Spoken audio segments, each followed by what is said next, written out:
Isaiah chapter 5. Let me sing of my well-beloved, a song of my beloved about his vineyard.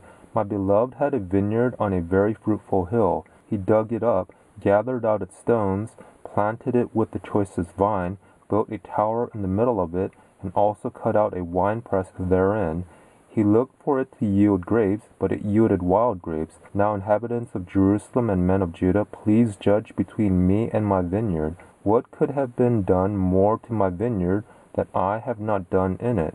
Why, when I looked for it to yield grapes, did it yield wild grapes? Now I will tell you what I will do to my vineyard. I will take away its hedge, and it will be eaten up.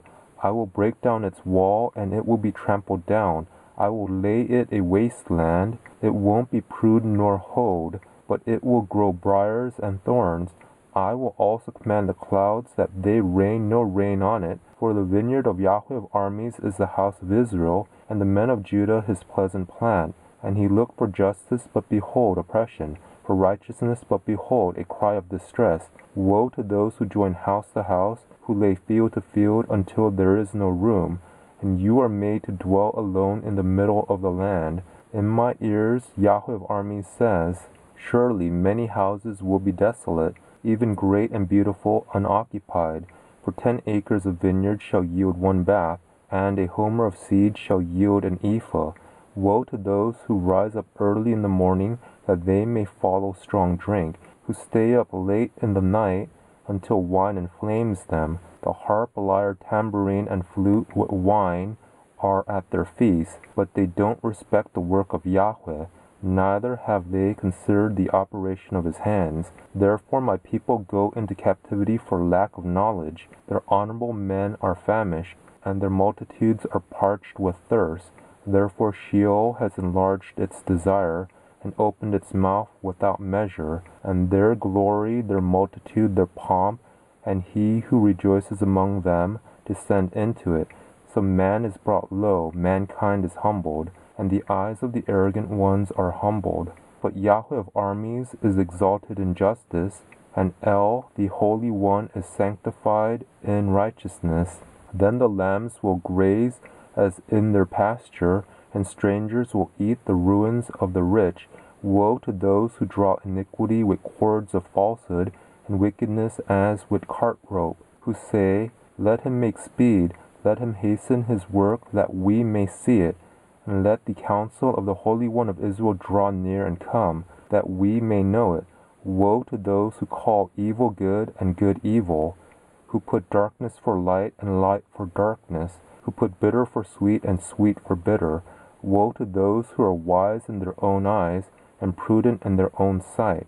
Woe to those who are mighty to drink wine, and champions at mixing strong drink, who acquit the guilty for a bribe, but deny justice for the innocent. Therefore, as the tongue of fire devours the stubble, and as the dry grass sinks down in the flame, so their root shall be as rottenness, and their blossom shall go up as dust, because they have rejected the law of Yahweh of armies, and despised the word of the Holy One of Israel.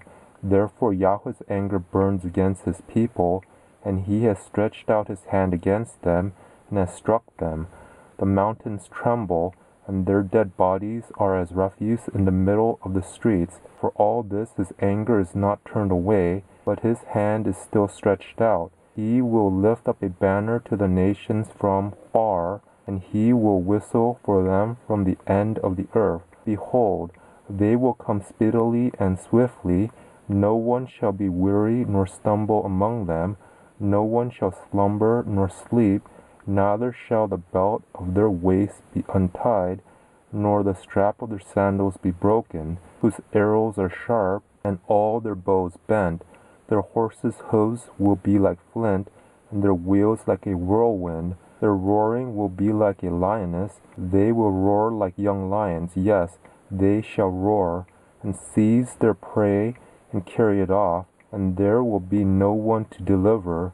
They will roar against them in that day like the roaring of the sea. If one looks to the land, behold, darkness and distress. The light is darkened in its clouds.